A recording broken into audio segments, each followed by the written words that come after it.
Hello बच्चों, तो welcome to talent science hub और मैं प्रदीप प्रजापति फिर से लॉग चैप्टर नंबर 3 लॉगरिथम का लेक्चर नंबर 2 के साथ आपके सामने प्रस्तुत हूँ। और आज हम लोग बात करेंगे प्रॉपर्टीज ऑफ लॉग की एंड देन उसके बाद हम लोग काफी क्वेश्चंस भी करेंगे। तो ट्राई करेंगे कि लेक्चर नंबर 2 में हम लोग क्वेश्चंस के ऊपर ज्यादा डिस्कशन करें, बट ठीक है, नहीं हुआ कवर अप तो इसी का पार्ट 2 भी मिलेगा आपको लेक्चर नंबर 3 में। ठीक है, तो बिना टाइम को गवाए हम लोग स्टार्ट करते हैं आज हम लोग लेक्चर नंबर 2 लॉगरिथम। ओके, तो हम लोग आज प्रॉपर्टीज की बात करेंगे। कुछ क्वेश्चंस हम लोग ने लेक्चर नंबर 1 में बात कर लिए, आप उसको जाके देख सकते हैं। वहां पे कुछ प्रॉपर्टीज की बात हो गई थी, मतलब कुछ एग्जांपल मैंने लिए थे जिसको आज मैं प्रॉपर्टीज के रूप में आपको बताऊंगा। तो अगर आपने लेक्चर नंबर 1 नहीं देखा है तो पहले जाके लेक्चर नंबर 1 को कंप्लीट करिए। ठीक है, चलिए शुरू करते हैं हम लोग। तो आज का टॉपिक है अपना properties of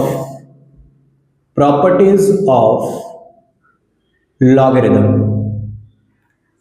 properties of logarithm आज का अपना टॉपिक ये है। तो हम लोग वन बाय वन एक एक टॉपिक को कवर करते हैं, सॉरी एक एक प्रॉपर्टीज को कवर करते हैं।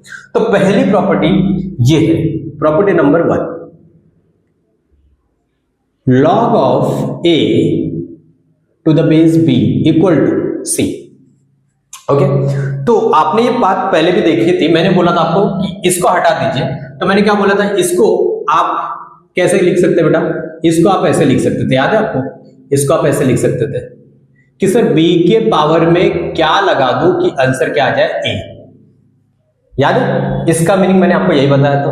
तो सर आपने बोला था कि जो पावर में रहता है वो यहां पर आता है, वो यहां पर आता है। क्या आपको ये याद है? हाँ। तो बेटा अभी मैं यहां पर लिख रहा हूं c, तो मतलब पावर में क्या आना चाहिए बेटा, c। सिंपल। तो आप इसे बोलते हैं, ये जो आपने लॉग को यहां पर लॉग को रखा था, इसको हम लोग बोलते हैं लॉगरिथमिक फॉर्म या लॉगरिथमिक फंक्शन, लॉगरिथमिक फॉर्म। और यहां पर आपने लॉग से ही कन्वर्ट कर दिया और यहां पर लॉग आपका गायब हो गया, तो इसे हम बोलते हैं एक्सपोनेंशियल फॉर्म, एक्सपोनेंशियल फॉर्म। ठीक है, तो ध्यान दीजिएगा, मैं आपको पहले बता दूं सारी चीजें कि हम लोग ना दो चीजों की बात करेंगे। लॉगरिथमिक फॉर्म से हम लोग एक्सपोनेंशियल फॉर्म में जाएंगे, एक्सपोनेंशियल फॉर्म से हम लोग लॉगरिथमिक फॉर्म में जाएंगे। तो क्या होता है बेसिकली देखना है यहाँ पर, हम लोग क्या कर सकते हैं बेटा, लॉगरिथमिक फॉर्म से हम लोग किस में जा सकते हैं, एक्सपोनेंशियल में, एक्सपोनेंशियल से किस में जा सकते हैं, लॉगरिथमिक में। दोनों एक दूसरे के इंटर कन्वर्टेबल होते हैं। ओके, तो अब बात क्या होती है कि अगर मैंने ऐसे लिख दिया बेटा log ऑफ 3 बेस में 2 इक्वल टू 1, मैंने बोला इसको क्या करो, आप लॉग को हटाओ। लॉग को हटाने का मतलब है लॉग को मार दो। लॉग को मारने वाला कौन होता है बेटा, उसका बेस होता है। लॉग को मारने वाला कौन होता है, उसका बेस। बेस मतलब भाई, B for base, B for भाई। अब यहां पर आपको बस याद रखना है कि लॉग को कभी भी मैं आगे फर्दर चैप्टर में मैं बोलूंगा लॉग को हटाओ यहां से, तो लॉग को हटाने के लिए आपका दिमाग तुरंत पहुंचना चाहिए एक्सपोनेंशियल फॉर्म पे, क्योंकि लॉग को हटाने का सिर्फ एक ही जिम्मेदार होता है, एक ही इंसान जिम्मेदार होता है लॉग को हटाने के लिए, वो होता है एक्सपोनेंशियल। ओके, तो मैं क्या करूंगा बेटा, ये जो बेस होगा ना, बेस मतलब B for base, B for भाई। भाई क्या करेगा, उठ के भागेगा इसके पास, इस साइड में इक्वल टू की इस साइड में जिसको लिखा है उसके पास भागेगा, तो 2 भागेगा y के पास और y को अपने बैठाएगा सर पर, इक्वल टू यहां से log मर जाएगा, बचेगा कौन, 3। क्या आपको बात समझ में आया क्या बोला मैंने, कि बेसिकली सिंपल सी बात है। तो यहां पर क्या करेंगे, बेस भागेगा किसके पास, बेस भागेगा इक्वल टू के इस साइड और इसको बैठाएगा अपने सर पर, इक्वल टू log मर जाएगा, बचेगा क्या, सिर्फ 3। तो ये होता है आपका एक्सपोनेंशियल फॉर्म, ये हो जाता है एक्सपोनेंशियल फॉर्म, ये होता है लॉगरिथमिक फॉर्म। ठीक है, अब जैसे कि नेक्स्ट एग्जांपल और मैं एक दो आपके सामने, तो log ऑफ 5 बेस में 3 इक्वल टू m।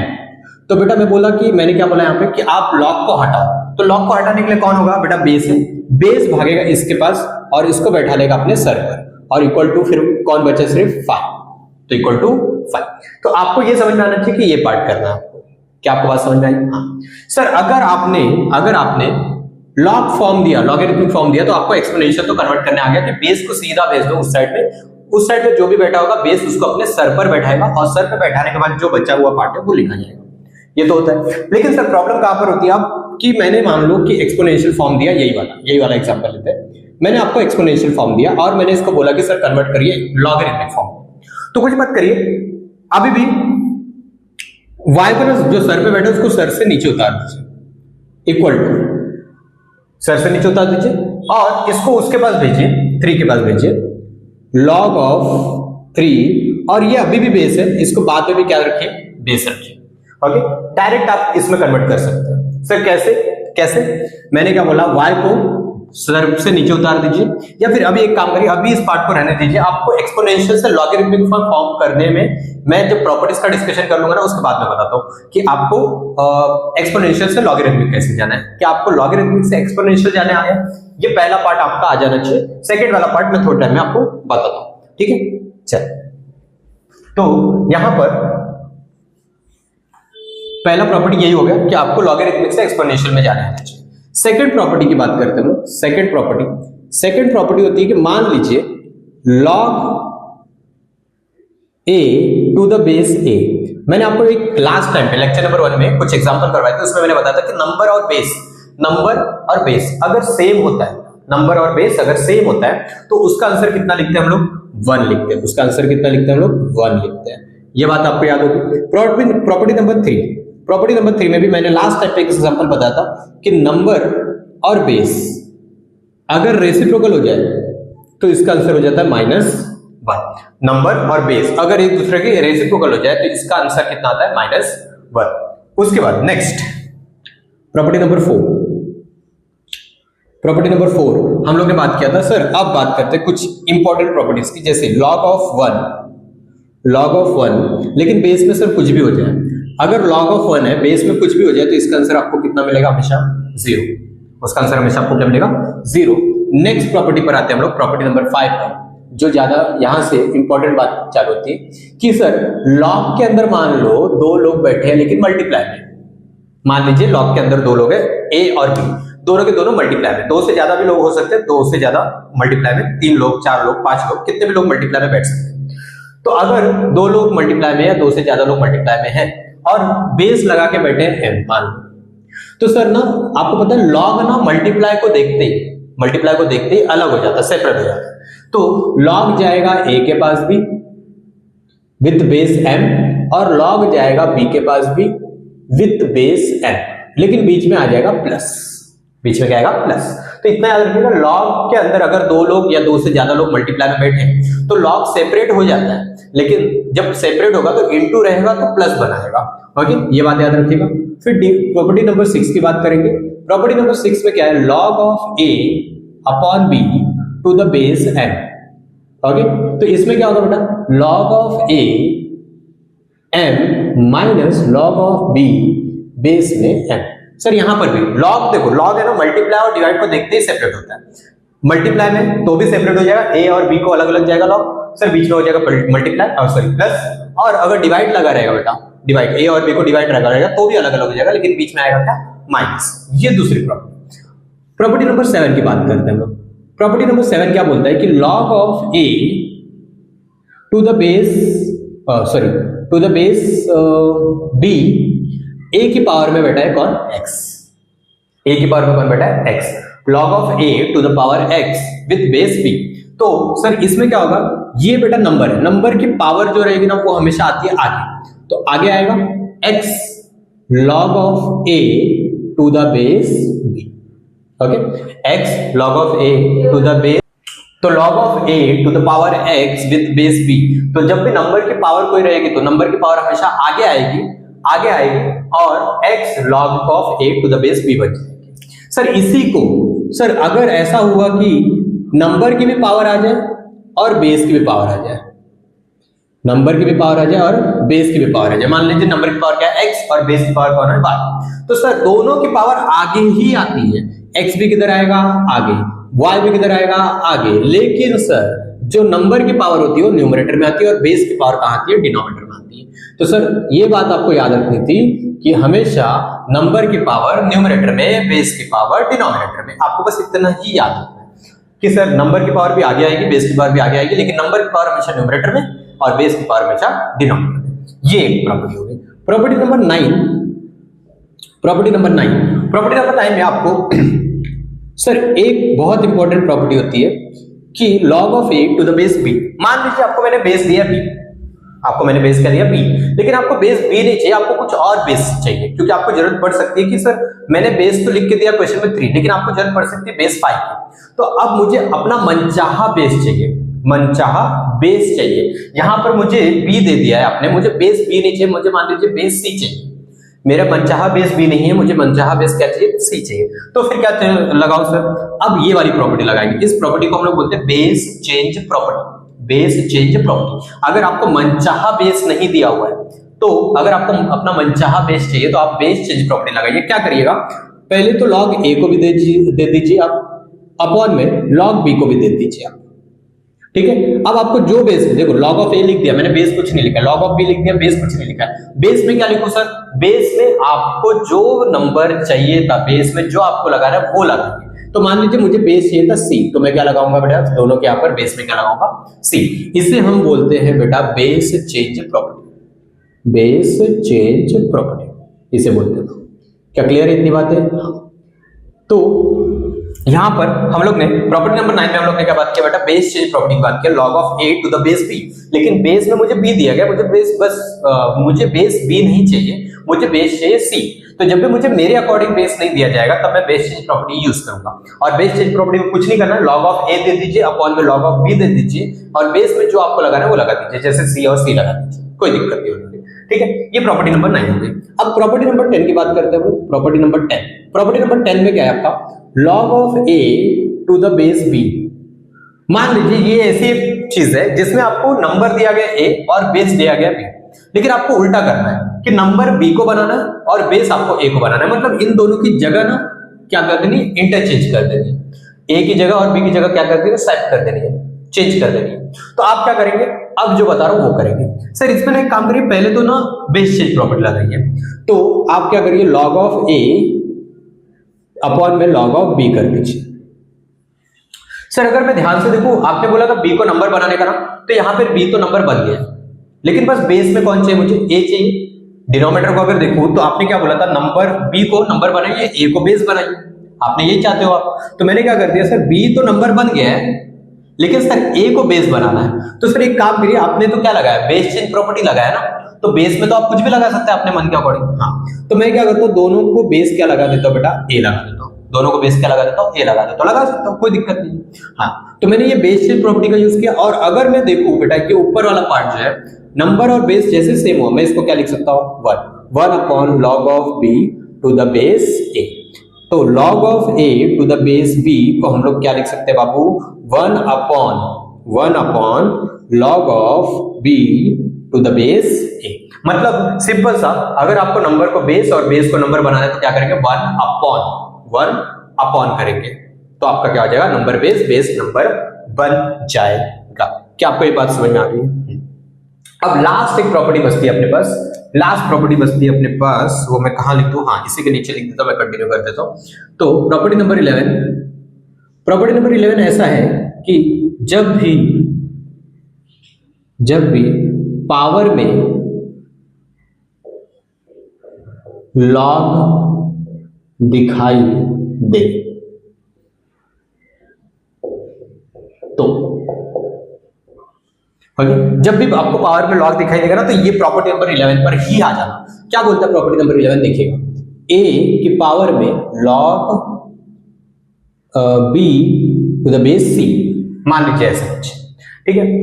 a की पावर में आपको log b to the base c दिया गया है, तो आप क्या कर सकते हो पता है क्या, आप क्या कर सकते हो, आप ना इसको और इसको चेंज कर सकते हो, इसकी पोजीशन को चेंज कर सकते हो। क्या बात समझ में? यहां पर जो दिया गया है नंबर, यहां पर जो b दिया गया है और यहां पर जो बेस a दिया गया है, दोनों को आप क्या कर सकते हो, इंटरचेंज कर सकते हो। तो यहां पर आपका बनेगा b कहां आएगा, a की जगह, और a कहां जाएगा, b की जगह, और बेस तो अपनी जगह पर है, c तो अपनी जगह पर रहेगा, c अपनी जगह चेंज नहीं करेगा। तो ये बात आपको याद रखनी है कि सर यहां पर क्या होता है, a के ऊपर लॉग, अगर किसी भी चीज के ऊपर पावर में लॉग लिखा है तो आप सीधा प्रॉपर्टी नंबर 11 पर पहुंच जाइएगा। इसमें कोई दिक्कत है? नहीं, इसमें कोई दिक्कत नहीं। अगर इतनी बातें आपको समझ में आ गई तो इसी का एक इंपॉर्टेंट प्रॉपर्टी, इसी से रिलेटेड एक इंपॉर्टेंट प्रॉपर्टी निकल के आती है। वो कुछ ऐसी है कि सर a की पावर में log of b to the base a। मान लीजिए यहां का बेस a है और ऊपर log पावर में कौन बेटा log का भी जो बेस है वो a है, ये दोनों आपका सेम है। तो मैंने आपको क्या बोला सर कि अगर पावर में log दिखाई देगा तो आप क्या कर सकते हैं, ये b को a की जगह और a को b की जगह भेज सकते हैं। तो आपको ये चीज कुछ ऐसे दिखेगी अगर मैं प्रॉपर्टी अप्लाई करूंगा तो b log of a to the base a दिखाई देगा। सर अगर मैं ऊपर वाले पार्ट को देखूं, इस पार्ट को देखूं मैं, तो इसका आंसर क्या हो जा रहा है बेटा, इसका आंसर हो जा रहा है 1। तो आपको इसका आंसर फाइनली क्या मिलेगा, p। मतलब आपको एक प्रॉपर्टी समझ में आ चुका है कि a के ऊपर log b to the base a, इसका आंसर आपका क्या हो जाएगा, b के बराबर आएगा। क्या आएगा, b के बराबर। तो बेसिकली आपको करना क्या है, अगर मैं तुमको प्रॉपर्टी एक सिंपल सी बता दूं, एग्जांपल इसको दे दूं कैसे अप्लाई करना है, तो समझिएगा बात को। 2 की पावर में log ऑफ 5 बेस में 2। सर अगर यहां का बेस यहां के बेस के साथ मैच हो गया तो सीधा इतना पार्ट आपको क्या कर देना है सर, गायब। इतना पार्ट क्या कर देना आपको, गायब कर देना है। तो आपको क्या दिखाई देगा, 2 की पावर में log ऑफ 5 बेस में 2। आंसर कितना आएगा बेटा, 5। इसका आंसर कितना आएगा, 5। सिंपल, समझ में आएगा बात। तो ये जो इंपॉर्टेंट प्रॉपर्टी निकली है वो एक्चुअली यहां से निकल गया है। तो ये भी आपके ध्यान में रखना है और ये भी ध्यान में रखना है कि दोनों अगर जो पावर में log बैठा है उसका बेस और नीचे जो बेस है, दोनों अगर बेस सेम हो गए तो आपको समझ में आना चाहिए कि वहां पर डायरेक्टली हम लोग को क्या लिखना है। क्या आपको बात समझ में आ गई? यस। तो अपना इतना नोट डाउन करिए बेटा, फिर हम लोग आगे क्वेश्चन की तरफ चलते हैं, प्रोसेस करते हैं। तो बच्चों लेते हैं हम लोग अब एग्जांपल्स लेते हैं। 8 एग्जांपल्स आप लोगों के सामने हैं, हर एग्जांपल आपको कुछ ना कुछ नया सिखाएगा।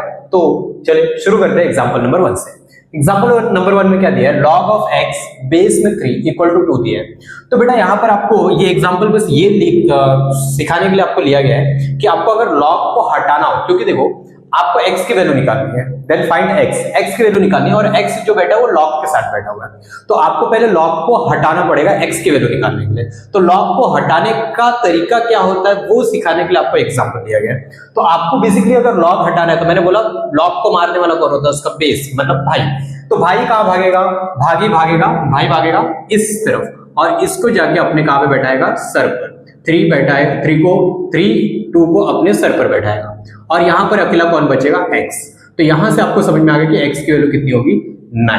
तो अगर आपको कभी भी बोला जाए कि log को हटाओ या log को मारो तो आप बेसिकली क्या करोगे, बेस जो है बेस को उस तरफ फेंक दोगे और वो उस तरफ जाके उस साइड में जो भी नंबर बैठा होगा उसको अपने सर पर बैठाएगा। तो सर पे बैठाएगा और आपका log पूरी तरह से मर जाएगा। ये पहली चीज। दूसरा आपका एग्जांपल है log of 9 to the base mod x minus 3 equal to 2। Then x की वैल्यू आपको निकालनी है।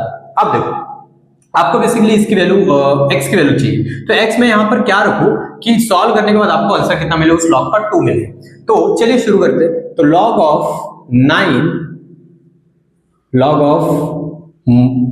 mod x minus 3 log of 9 to the base mod x minus 3 equal to 2। तो आपको बेसिकली पहले क्या करना है, आप पहले ना log को हटाओ, क्योंकि जो बेस फंसा है वो भी log के साथ ही फंसा हुआ है। जो बेस फंसा है वो भी log के साथ ही फंसा हुआ है। तो आप क्या करेंगे, पहले इसको भेजेंगे वहां पर। तो इसको जैसे यहां पर भेजेंगे बेटा तो 9 इस तरफ बचेगा और इस साइड में mod x minus 3 की होल पावर कितनी हो जाएगी, 2 हो जाएगी। ओके, तो आप बेसिकली क्या करेंगे, अब स्क्वायर इधर जाएगा तो क्या बनेगा, स्क्वायर रूट बनेगा और जैसे ही आएगा आंसर क्या आएगा आपका, mod x minus 3 का आंसर क्या लिखोगे आप, +3 या फिर -3। आप ये लिखोगे, हाँ डेफिनेटली हम यही लिखेंगे। ठीक है, अब यहां से अगर मैं mod x की वैल्यू देखूं बेटा तो यहां से mod x की वैल्यू क्या आएगी, 6 और यहां से mod x की वैल्यू में देखूं तो आएगी आंसर 0। तो यहां से x का वैल्यू क्या मिल जाएगा आपको, +6 या फिर -6, ये x का वैल्यू मिलेगा। और यहां से अगर मैं x की वैल्यू देखूं तो x की वैल्यू क्या आएगी आपके पास, 0। तो अब दोनों में से कौन सा एक्सेप्ट होगा कौन सा रिजेक्ट, ये आपको चेक करना पड़ेगा। ऑलवेज ये बात याद रखिएगा कि अगर log के साथ कोई भी वेरिएबल पार्ट बैठा है, जैसे log के साथ अगर नंबर में कोई वेरिएबल पार्ट बैठा है या फिर बेस में कोई वेरिएबल पार्ट बैठा है, तो आप जो भी x की वैल्यू निकालेंगे आप उसे पहले क्वेश्चन में वापस से उस x की वैल्यू क्वेश्चन में ले जाके पुट करेंगे और फिर चेक करेंगे कि आपको आपकी जो log की कंडीशंस थे डिफाइन करने की, log की वैल्यू को डिफाइन करने की कंडीशन थी वो सेटिस्फाई करनी चाहिए। जैसे कि x की वैल्यू अगर मैं 0 यहाँ पे पुट करूं बेटा, log x की वैल्यू 0 पुट करूं यहाँ पर, तो बेस में बन जाएगा आपका -3। तो बेस आपका कभी नेगेटिव नहीं होना चाहिए। दैट्स वाई जो x इक्वल टू 0 है वो आपका रिजेक्ट हो जाएगा। x इक्वल टू 0 आपका क्या हो जाएगा, रिजेक्ट हो जाएगा। और फिर बचा कौन, x इक्वल टू +6 या -6। तो चलिए +6 को अगर मैं रखूंगा तो +6 क्या बनाएगा, बेस में 3 बनाएगा, बेस में 3 बनाएगा, ठीक है, पॉजिटिव है, equal to not equal to 1 भी है, सही है। -6 भी रखूंगा बेटा तो ये भी क्या बनाएगा, बेस में वापस से 3 बनाएगा, मतलब ये दोनों ही वैल्यूज आपकी चलेंगी, एक्सेप्ट हो जाएंगी, कोई भी वैल्यू रिजेक्ट नहीं होगी आपकी। एग्जांपल नंबर 3 में भी मुझे क्या निकालना है, x की वैल्यू निकालनी है। तो x की वैल्यू कैसे निकाले, तो चलिए इसको कुछ नहीं, पहले लॉग को मार दीजिए, क्योंकि जो x बैठा है वो लॉग के साथ बैठा हुआ है, तो x की वैल्यू तब तक नहीं निकल सकती जब तक लॉग मरेगा नहीं, और लॉग को मारने वाला कोई और नहीं, उसका बेस ही होता है, मतलब भाई होता है। तो x इधर भागेगा और x इसको जाके अपने सर पे बैठाएगा, और यहाँ पर कौन है, 8x, ओके। अब आपका लॉग मर चुका है, अब सिर्फ आपको x से दिख रहा है, सॉल्व करिए। कैसे सॉल्व करेंगे सर, तो इसको x³ - 8x = 0 करेंगे। अब कुछ बच्चे यहाँ पर गलती करते हैं, बच्चे क्या करेंगे, यहाँ पर मैं भी वो आपको बता दूं, यहाँ पर बच्चे इस x को इस x के साथ मार देंगे, और यहाँ पर आपका बचेगा x² = 2, और यहाँ से x की वैल्यू आप निकालेंगे क्या, ±2√2, ओके। और उसमें भी बच्चे अब ये बात समझ चुके कि मुझे जब लॉग के साथ कोई वेरिएबल पार्ट बैठा है, तो लॉग के साथ जो वेरिएबल पार्ट बैठेगा, तो मैंने अभी भी बोला कि x की वैल्यू यहाँ पे पुट करके देखेंगे, तो बच्चे पुट करके देखेंगे, और जो x = +2√2 आया है और x = जो -2√2 आया है, उसमें से बोलेंगे -2√2 रिजेक्ट हो जाएगा, क्योंकि सर अगर मैं x की वैल्यू -2√2 रखूंगा तो नंबर और बेस दोनों आपका नेगेटिव बन जाएगा, दैट्स हम लोग x = -2√2 को नेग्लेक्ट कर रहे हैं, गलत मतलब रिजेक्ट कर रहे हैं, और 2√2 को एक्सेप्ट कर रहे हैं। मैं एक्सेप्ट करता हूं कि ये सही होगा, कोई गलत नहीं है इसमें, बट यहां पर आप लोगों ने ये स्टेप पर रॉन्ग किए हैं। तो मैथ्स में ये जो स्टेप मैं बताने जा रहा हूं, ये ज्यादा इंपॉर्टेंट है, क्योंकि आगे आपको फर्दर आने वाले चैप्टर्स में आपको ये गलती नहीं करनी।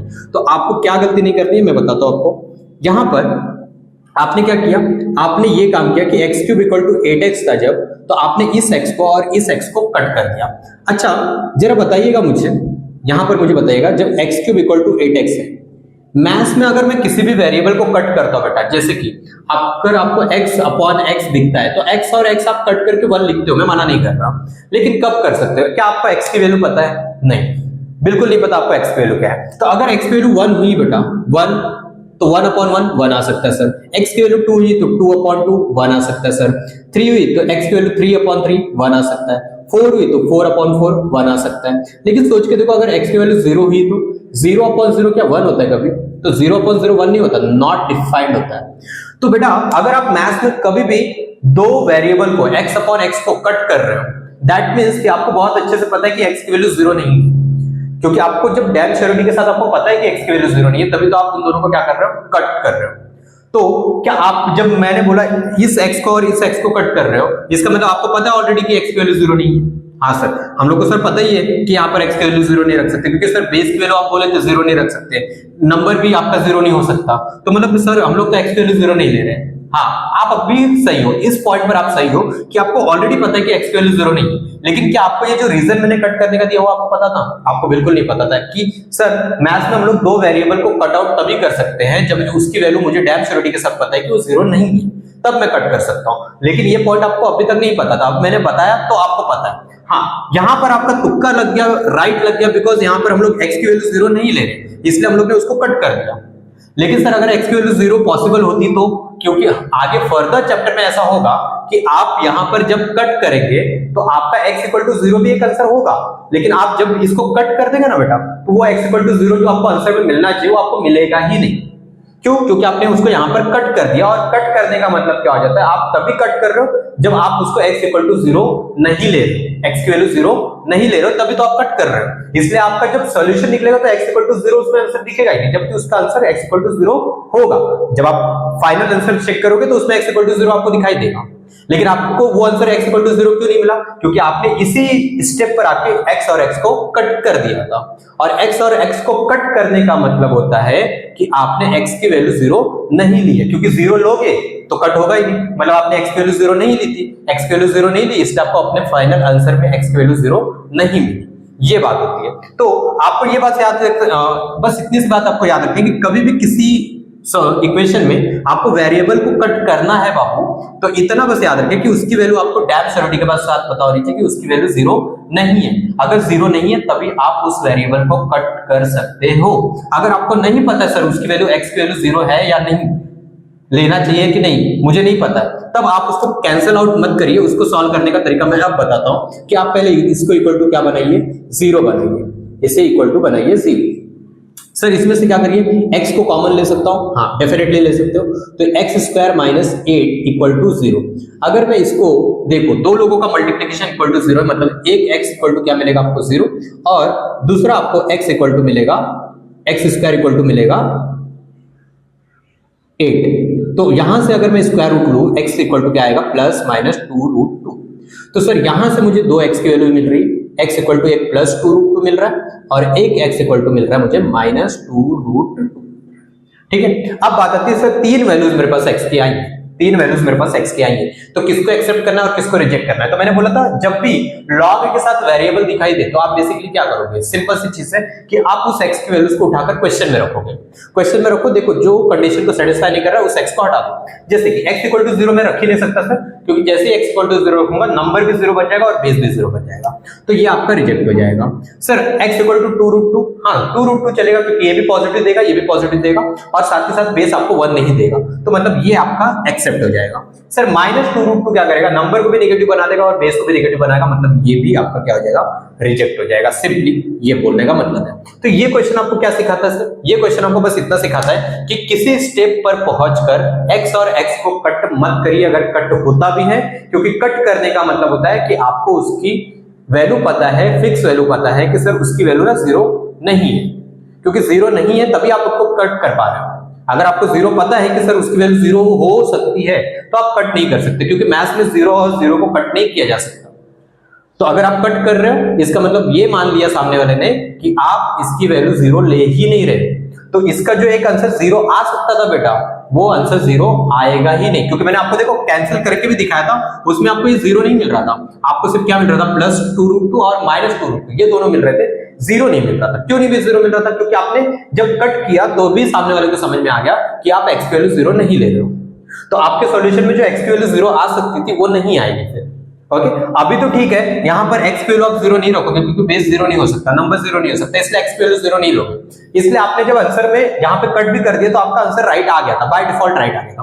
बट फर्दर के आगे के चैप्टर में आपको x इक्वल टू 0 भी एक सॉल्यूशन होगा, तो अगर आपने इस स्टेप पे कट कर दिया होता तो x इक्वल टू 0 आपको दिखता नहीं, और 0 नहीं दिखता तो आपके फाइनल आंसर में सॉल्यूशन में x इक्वल टू 0 भी एक आंसर होता, x इक्वल टू 2√2 भी एक आंसर होता, लेकिन आपको x इक्वल टू 0 तो मिलता ही नहीं, क्योंकि आपने यहीं पर क्या कर दिया था, कट कर दिया था। तब आपका सॉल्यूशन क्या हो जाता, पार्शियली राइट होता, पार्शियली आपका सॉल्यूशन क्या होता, रॉन्ग होता। ओके, ये बात का इसमें ध्यान देना है पूरी तरह से। चलिए आगे क्वेश्चन पे बात करते हैं, आगे नेक्स्ट क्वेश्चन पर बात करते हैं। यहां पर आपको ये क्वेश्चन से अब प्रॉपर्टीज को अप्लाई करना सिखाया गया। यहां पर क्या है, मैंने आपको बोला था कि लॉग आपका सेपरेट होता है कब, लॉग आपका सेपरेट होता है मल्टीप्लाई और डिवाइड करके, और लॉग आपका मिल कब जाता है, जब आपका बीच में लगाओ प्लस या फिर लगाओ माइनस।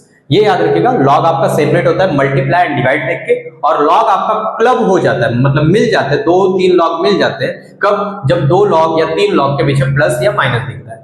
ये बस आपको एक सेंटेंस याद रखना है, लॉग अलग होगा मल्टीप्लाई डिवाइड में, लॉग क्लब हो जाएगा प्लस माइनस में, बस। तो यहां पर मैंने बोला लॉग अलग अलग बिखरे पड़े थे, मिल जाएंगे क्योंकि सर बीच में क्या लगाया आपने, प्लस लगाया, तो ये क्या हो जाएगा, ये दोनों लॉग क्या हो जाएगा, मिल जाएंगे। सर मिलने के बाद आपको ये चीज कैसे दिखाई देगी, तो मैंने बोला अब इनटू से प्लस में बनेगा तो प्लस से किस में बन जाएंगे, इनटू में बनेंगे, तो 12 और 3 दोनों किस में हो जाएंगे, इनटू में। और बेस क्या लगाओ सर, दोनों के बेस में देखो क्या लगा है, 6, तो 6 लगाएंगे बेस में। सर 12 इंटू 3, 12 इंटू 3 आप क्या बोलोगे इसको, 36, 12 इंटू 3 इज 36, बेस में कितना, 6।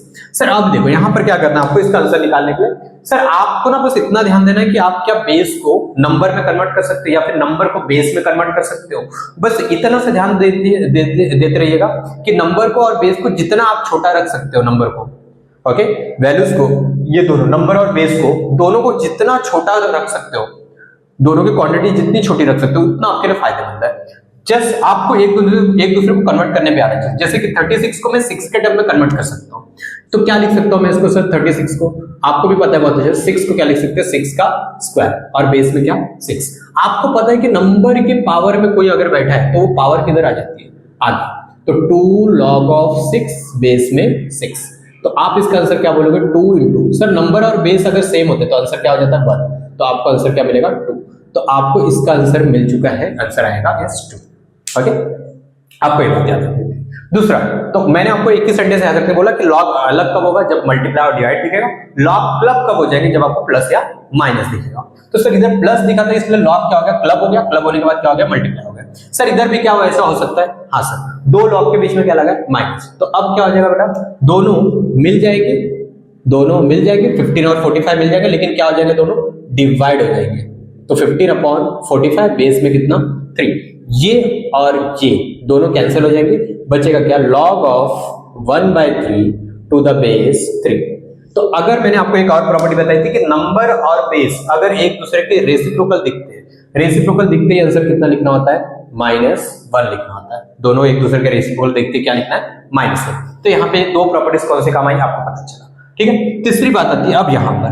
सर यहाँ पर लॉग आपके अलग अलग बिखरे पड़े, हाफ पड़े, बीच में क्या प्लस माइनस लगा है, हाँ सर प्लस लगा हुआ है, तो कोई नहीं, क्लब हो सकते हैं। मैंने बोला तो लॉग अगर बिखरे पड़े हैं और प्लस माइनस लगा है तो क्लब हो सकते हैं। तो क्लब कैसे करना है देखिएगा।